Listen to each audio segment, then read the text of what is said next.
Hey y'all, it's Rosie and I'm going to show you how I make my peach cobbler cheesecake. I actually posted this on Instagram a couple weeks ago and I'm finally uploading the recipe, so here we go. So in this bowl I have my cream cheese. I'm going to mix it up until it's nice and creamy or fluffy, and then I'm going to start adding in my eggs.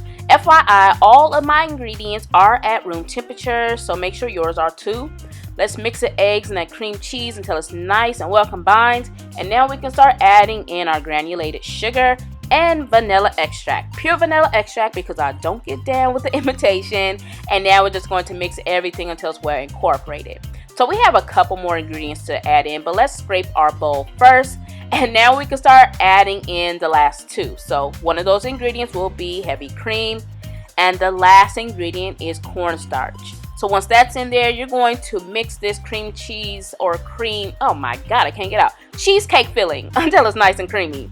So we can make our crust now. I'm going to be using golden grams for my crust. I added in some butter and a little bit of ice water. And now I'm going to toast everything until it's nice and just like so. And I'm actually only going to use some of that mixture and I'm going to save the rest for later. So add that into your springform pan. As you see, I did have some parchment paper. Use your fingers to press it down, and then you're going to bake it for about 5 to 10 minutes on 350, okay?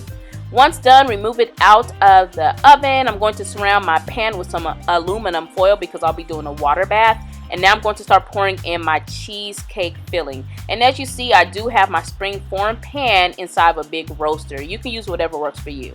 So smooth out the cheesecake filling. Then we're going to pour in some hot water. This is for our water bath to prevent our cheesecake from cracking. And then we'll bake this in the oven on 350 for about 30 to 35 minutes. While it's baking, we'll work on our peach cobbler topping slash filling. I never know what to call it. Let's just call it a topping right now. And now we're going to just dice up those fresh peaches. I sprinkled in my sugar, my granulated sugar. I want you to know it's granulated if you couldn't tell. Anyway, ground cinnamon, ground nutmeg. I added in a splash of vanilla, water, and I actually added in some butter off camera.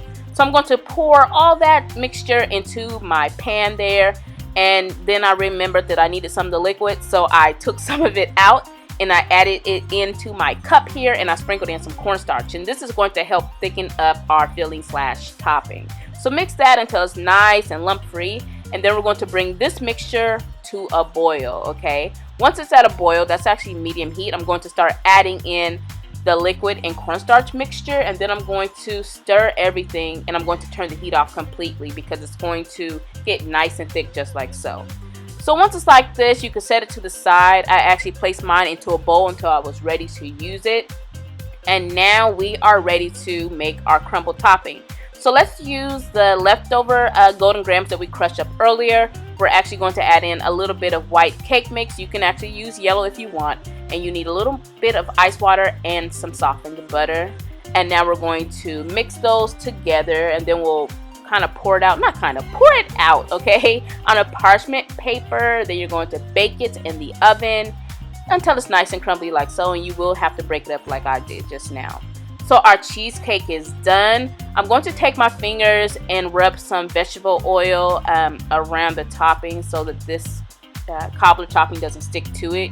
Now I'm going to add the cobbler topping on top of the cheesecake. I'm going to add the crumbles on top of that. And you can break the crumbles up more than I did if you want. Spread everything out. Make sure it's nice and even, if that makes sense. And then we're going to refrigerate this for at least 2 hours. Make sure you cover it, okay? After 2 hours, you are ready, or after at least 2 hours, you are ready to serve your cheesecake, okay? This is what it looks like once done. And now I'm going to head outside so that you can see the better picture because my lighting inside sucks. But anyway, that's it. Don't forget to follow me on Instagram and get the exact measurements from my blog, iHeartRecipes.com.